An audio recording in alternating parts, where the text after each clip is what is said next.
Tuan, saya nak melabur emas dekat Public Gold. Boleh tak tunjukkan caranya? Dekat Public Gold, saya tak ajar orang tentang pelaburan. Tetapi saya ajar untuk simpan emas. Public Gold bukan syarikat pelaburan. Tetapi Public Gold syarikat jual beli emas fizikal.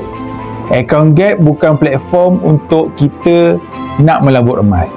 Account Gap tempat untuk kita nak kumpul emas sikit-sikit ikut bajet kita. Bila dah cukup gram emas yang kita nak, kita boleh keluarkan emas fizikal.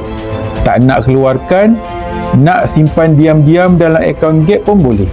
Tak ada masalah. Dan Public Gold nak mudahkan semua orang untuk ada emas sendiri sebagai backup kepada keuangan setiap keluarga. Tuan-puan kena tahu, emas yang ada dalam account Gap itu tidak beranak pinak.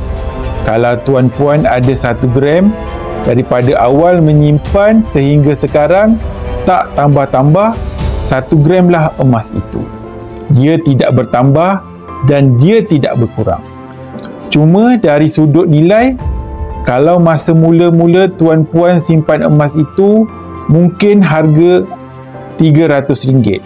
Hari ini nilai 1 gram tuan-puan itu sudah mencecah 400 lebih. Nak saya bantu untuk mulakan simpanan emas pertama dekat Public Gold?